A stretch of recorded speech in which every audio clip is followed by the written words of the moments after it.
Welcome to జనం కోసం journalism news. Chennur నియోజకవర్గం మందమరిలో విడుదల చేసిన డబుల్ బెడ్రూమ్ జాబితాలో అక్రమాలు. కాంగ్రెస్ కార్యకర్తలు ఎంఆర్ఓ కలిసి అక్రమాలకు పాల్పడ్డారని ఆరోపణ. సింగరేణి క్వార్టర్ సొంత ఇల్లులు ఉన్న కాంగ్రెస్ కార్యకర్తలకు డబుల్ బెడ్రూమ్ ఇల్లు అక్రమాలకు గుర్తించకుండా ఉండటానికి అన్ని వార్డుల లిస్టు కలగలిపి తప్పులు దొరకకుండా ఎత్తుగడ. అప్లికేషన్ నెంబర్ లేకుండానే లబ్ధిదారుల లిస్టులో పేరు దేనికి సంకేతం.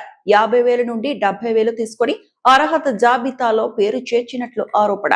విలేకరులను అర్హుల జాబితాలో చేర్చడానికి స్వాగతిస్తున్నా, కానీ ఆల్రెడీ ఇల్లు ఉన్న వాళ్ళని జాబితా నుండి తొలగించాలని విజ్ఞప్తి. కలెక్టర్ గారికి ఆధారాలు కావాలంటే ఇస్తాం. ఎంఆర్ఓ మీద చర్యలు తీసుకోవాలని డిమాండ్. అక్రమాల అర్హుల జాబితా రద్దు చేసి అసలైన లబ్ధిదారులు ఎంపిక చేయకుండా ఇలాగే కొనసాగితే అక్రమాలకు పాల్పడిన వారిపై భవిష్యత్తులో చట్టపరమైన చర్యలు తీసుకుంటామని వెల్లడి. జై భీమ్, జై తెలంగాణ. నేను ఎంవి గుణ. చెన్నూరు నియోజకవర్గం మందమరిలో గత 2 రోజుల క్రితం డబుల్ బెడ్రూమ్ లబ్ధిదారుల లిస్టు ప్రకటించడం జరిగింది. అయితే దీంట్లో అక్రమాలు జరిగినాయి అనేది స్పష్టంగా తెలుస్తూ ఉన్నది. 450 పేర్లతో లిస్ట్ వేస్తే గతంలో ఇచ్చిన వాళ్ళ పేర్లను ఇప్పుడు ప్రకటించాల్సిన అవసరం లేదు. అప్లికేషన్ నెంబర్లు లేకుండా కూడా లిస్టులో పేరు వచ్చింది. నేమ్ ఒకరిది ఉంటుంది, భర్త పేరు ఒకరిది ఉంటుంది, ఆధార్ నెంబర్ ఇంకొకరిది ఉంటుంది, అప్లికేషన్ నెంబర్ ఇంకొకరిది ఉంటుంది. అయినా వాళ్ళకి ఇల్లు వస్తుంది. కాంగ్రెస్ పార్టీకి సంబంధించిన కార్యకర్తలు వాళ్ళకి సింగరేణి క్వార్టర్ ఉంటుంది, సొంత ఇల్లు ఉంటుంది, అయినా డబుల్ బెడ్రూమ్ ఇల్లు వస్తుంది.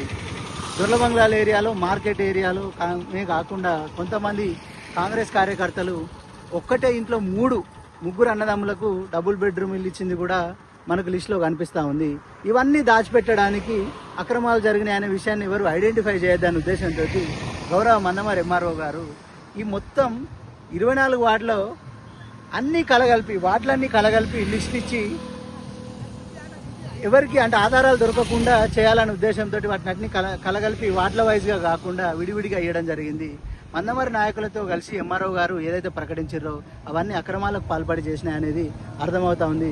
ఇప్పటికైనా ఎంఆర్ఓ గారు నిజమైన లబ్ధిదారులకు, నిజమైన అర్హత ఉన్న వాళ్ళకి మాత్రమే డబుల్ బెడ్రూమ్ ఇల్లు ఇవ్వాలని చెప్పేసి, అలాగే ఇచ్చిన ఏదైతే ఉందో అక్రమాలకు పాల్పడి ఇచ్చిన ఏదైతే లిస్ట్ ఉందో దాన్ని రద్దు చేయాలి. గతంలో ఇచ్చిన అర్హులను పక్కన పెట్టి ఇప్పుడు లేటెస్ట్గా ఇచ్చిన వాళ్ళందరినీ కూడా సపరేట్గా ఇవ్వాలి, వార్డుల వైజ్గా ఇవ్వాలి. అప్పుడు మీ బండారం మొత్తం బయటపడుతుంది. కాంగ్రెస్ నాయకులతో కలిసి మీరు చేసింది ఏంటిది అనేది.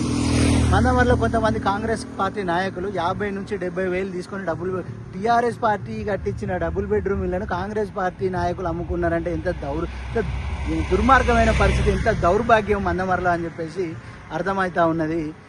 ప్రెస్ వాళ్లకు మీరు డబుల్ బెడ్రూమ్ ఇవ్వడాన్ని మేము స్వాగతిస్తున్నాం, కానీ డబుల్ బెడ్రూమ్ సింగరేణి క్వార్టర్లు ఉన్న వాళ్ళని వెంటనే ఖాళీ చేయించాలని, డబుల్ బెడ్రూమా సింగరేణి క్వార్టరా ఏదో ఒకటి చూస్ చేసుకోవాలని.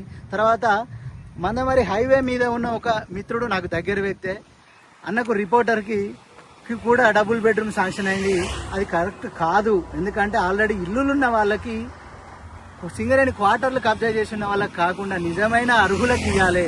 దాదాపు 100కు పైగా అసలు అప్లికేషన్ నెంబర్ లేని వాళ్లకు మీరు డబుల్ బెడ్రూమ్ శాంక్షన్ చేసిరంటే మీ అక్రమాలు ఏ స్థాయిలో జరిగినాయో అర్థమవుతా ఉన్నది. ఇప్పటికైనా మీ పద్ధతి మార్చుకోవాలి. లేదు ఇట్లనే కొనసాగిస్తామంటే వచ్చే టీఆర్ఎస్ గవర్నమెంట్ లో ఎవడెవడైతే అక్రమంగా ఇల్లు పొందిండో, ఎవడెవడమైతే ఈ డబుల్ బెడ్రూమ్ విషయంలో అక్రమాలకు పాల్పడిండో వాళ్ళందరి మీద కఠినమైన చట్టపరమైన చర్యలు తీసుకునే బాధ్యత నాది. అక్రమంగా పొందిన ఇంట్లోకెళ్ళి కూడా గెంటేసే బాధ్యత నాదని చెప్పేసి తెలియజేస్తూ కలెక్టర్ గారు ఎంఆర్ఓ మీద చర్యలు తీసుకోవాలి.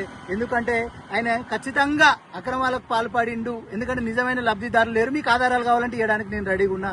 ఇప్పటికైనా పద్ధతి మార్చుకొని నిజమైన లబ్ధిదారులకి డబుల్ బెడ్రూమ్ ఇల్లు దక్కాలనేదే మా ఆకాంక్ష అని చెప్పేసి